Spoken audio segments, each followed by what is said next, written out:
Hello दोस्त, arts vision 0.1 में आपका स्वागत है। और आज मैं आपको बताने जा रहा हूँ पॉलिटिकल साइंस यानी राजनीतिक शास्त्र।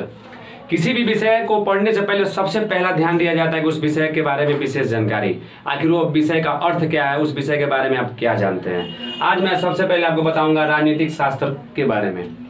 कोई भी जब बड़ा शब्द मिले तो सिंपल सी बात है कि उसको क्या किया जाता है, तोड़ा जाता है। तोड़ेंगे तो उसका अर्थ निकलेगा। जब अर्थ मालूम होगा तो उसका परिभाषा आप बेहतर से बेहतर बना सकते हैं। जैसे कि राजनीतिक शास्त्र, राजनीतिक शास्त्र, इसको मैंने 3 पॉइंट में बांट दिया। हर पॉइंट का मैं आपको एक अर्थ बताऊंगा। ये मान लीजिए लॉजिकल है। जैसे कहने का मतलब मेरा है कि जैसे स्पोकन आप पढ़ते हैं ना, इंग्लिश ग्रामर स्पोकन में थोड़ा डिफरेंट होता है। सेम उसी प्रकार हिंदी व्याकरण और हिंदी के जो कुछ उच्चारण होंगे जो मैं इसमें बताऊंगा उसमें कुछ डिफरेंट होंगे, लेकिन लॉजिकल समझने के लिए बहुत अच्छा है। राज्य मतलब देश, नीति मतलब नियम, शास्त्र मतलब ज्ञान। यानी आपने ये जाना कि राज्य मतलब देश, नीति मतलब नियम, शास्त्र मतलब ज्ञान। यानी कहा जा, तीनों को अगर जोड़ा जाए तो कहा जा सकता है कि देश को नियम पूर्वक चलाने वाले विधि को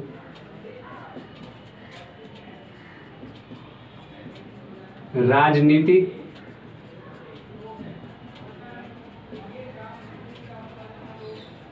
यानी देश को चलाने, यानी देश को नियम पूर्वक चलाने का ज्ञान जिसमें मौजूद हो वो बोल सकते हैं। नहीं तो आप यहाँ पे जो मैंने एक परिभाषा लिखा है, देश को नियम पूर्वक चलाने वाले विधि को, विधि मतलब नियम होता है, विधि को राजनीतिक शास्त्र कहते हैं। या अगर इसको बोलना हो तो देश को नियम पूर्वक संपूर्ण रूप से चलाने की प्रक्रिया को क्या कहते हैं, राजनीतिक शास्त्र कहते हैं। अब सवाल उठता है कि जब हम राजनीतिक शास्त्र जान गए तो इस राजनीतिक शास्त्र में ऐसा क्या विधि होगा जिसके जरिए देश को नियम पूर्वक चलाया जाएगा।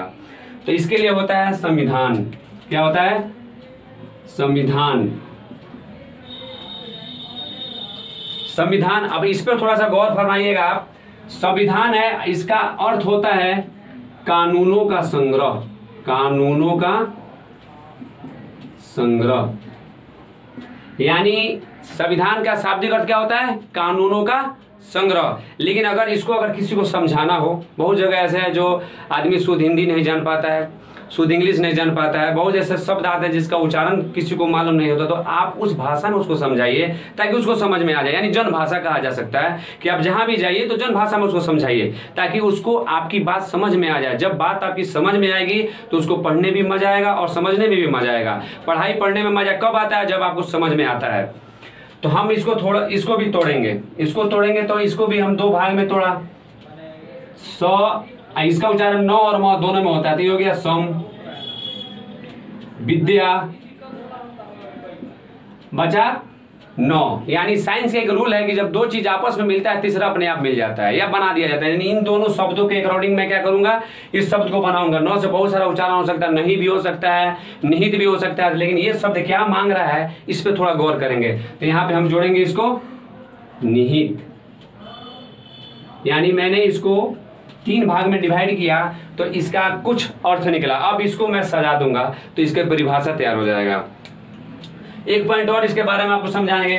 सम मतलब शासन, सम मतलब बराबर भी होता है और शासन बराबर के लोगों पे चलता है।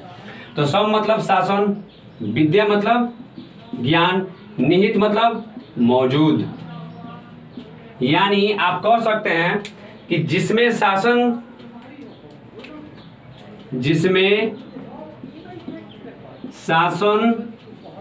चलाने का ज्ञान संपूर्ण रूप से, संपूर्ण मतलब बाबू होता है पूरी तरीके से, यानी जिसमें शासन चलाने का ज्ञान संपूर्ण रूप से मौजूद हो उसे संविधान कहते हैं। उसे क्या कहते हैं, संविधान कहते हैं। अगर आपसे कोई पूछे कि राजनीतिक शास्त्र क्या है तो आप बोल सकते हैं देश को नियम पूर्वक चलाने वाली विधि, जिसके विधि के तहत हमारा देश चलता है, उसको क्या कहेंगे, राजनीतिक शास्त्र। इसके जरिए हम सारी पॉलिटिक्स के जरिए सारे माने विधि के बारे में जानकारी करेंगे।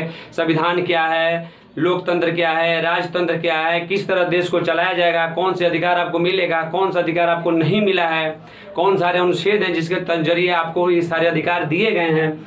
और उसके बाद आता है संविधान, जो इसके पूरक है। माने पूरक मतलब होता है एक दूसरे से जुड़े हुए हैं, एक दूसरे क्या है, ये जुड़े हुए हैं। तो संविधान, संविधान को मैंने क्या बताया, इसको मैंने 3 भाग में तोड़ा।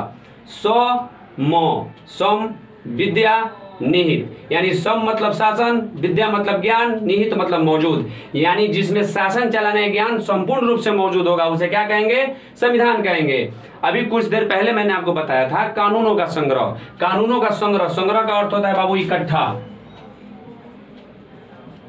लोग देहात में चाहे कहा जा सकता है कि गाँव में बोला करते हैं सामान इकट्ठा है, तो इकट्ठा वर्ड आसानी से समझ में आ जाएगा। कुछ जगह पे संग्रह समझ में नहीं आ सकता है। अगर जहाँ पे अगर लिटरेचर यानी शिक्षा का स्तर थोड़ा कम होगा, वहाँ पे शुद्ध हिंदी बोलिएगा तो वहाँ पर भी दिक्कत है। इसलिए इकट्ठा वर्ड क्या होता है, हर जगह चल सकता है। तो यानी इसका माने आपने क्या समझा, जिसमें कानून पूर्ण रूप से इकट्ठा हो उसे संविधान कहते हैं। यानी जिसमें कानून पूर्ण रूप से इकट्ठा हो उसे क्या कहेंगे, संविधान। यानी आपने संविधान का 2 परिभाषा जान गया। राजनीतिक शास्त्र जब हम जान गए तो मान के चलिए किसी देश में शासन प्रणाली 2 अपनाई जाती है, एक अपनाई जाती है राजतंत्र, एक अपनाई जाती है लोकतंत्र। तो दोनों के बारे में हम आपको बता देते हैं थोड़ा। शासन प्रणाली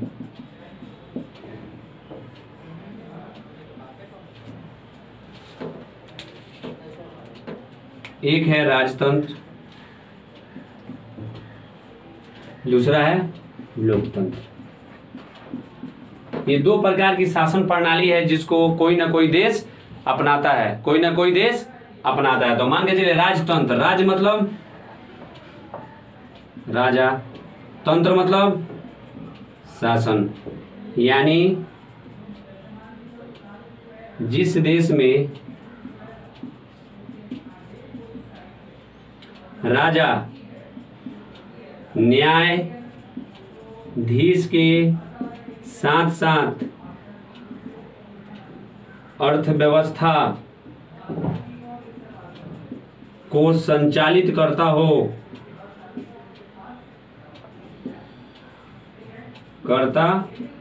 उसे राजतंत्र कहते हैं। यानी राजा की शासन, जिसमें राजा की शासन संपूर्ण रूप से दिखाई देता है, चाहे वो न्यायाधीश। यानी इसमें राजतंत्र में दिक्कत क्या है और अच्छाई भी है, ऐसा नहीं है कि सब प्रॉब्लम है। मैंने दोनों शासन प्रणाली में कहीं ना कहीं अच्छाई है तो कहीं ना कहीं बुराई है। दुनिया का कोई ऐसा चीज नहीं बना जिसमें अच्छाई हो तो बुराई नहीं है, बुराई हो तो अच्छाई नहीं। उसमें परसेंटेज देखा जाता है कि अच्छाई कितनी है या बुराई कितनी है। तो इस शासन प्रणाली में जनता के हाथ में कुछ नहीं होता है। इसमें सारा का सारा मालिक राजा है, यानी राजा का बेटा राजा बनेगा। इसमें ये सिस्टम है। लेकिन लोकतंत्र में ऐसी व्यवस्था आपको देखने को नहीं मिलेगी, जो हम आपको आगे बताएंगे। अब ध्यान देना है कि राजा जो होता है वो क्या करता है, न्याय का भी काम करता है, यानी न्यायाधीश का काम करता है। लेकिन डेमोक्रेसी में ऐसा नहीं है। लोकतंत्र में न्यायालय एक अलग होती है। जैसे लोकतंत्र में आपको आगे चल के हम बताएंगे, कार्यपालिका, विधायिका, न्यायपालिका। कार्यपालिका अलग काम करती है, विधायिका अलग काम करती है और न्यायपालिका स्वतंत्र है, यानी वो किसी के दबाव में काम नहीं करेगी। अब आता है लोकतंत्र। लोकतंत्र, लोक मतलब जनता, तंत्र मतलब शासन। यानी इसमें देखा जाए तो जिस देश में जनता स्वयं या, यहां थोड़ा गौर कीजिएगा, जिस देश में जनता स्वयं या जनता के द्वारा चुने गए प्रतिनिधि शासन में भाग लेते हैं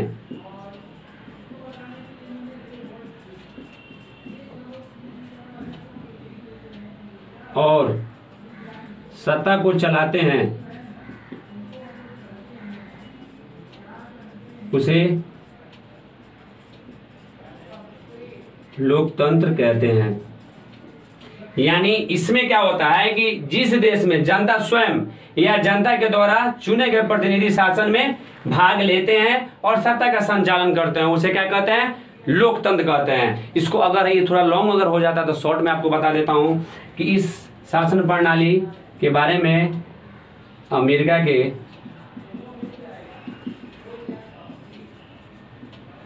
पूर्व राष्ट्रपति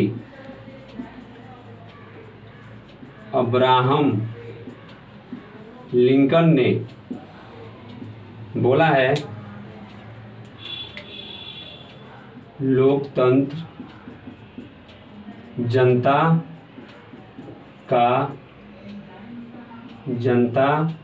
के लिए, जनता के द्वारा शासन।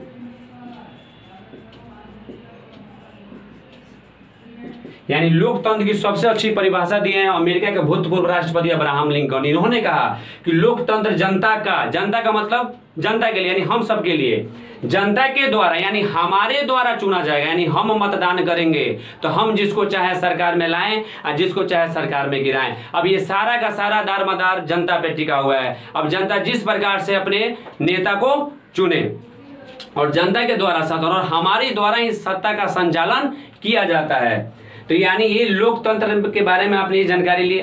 इसके आगे वाले पार्ट्स में आपको हम बताएंगे कि लोकतंत्र कितने प्रकार के होते हैं और लोकतंत्र में क्या गुण है और क्या दोष है। Thank you.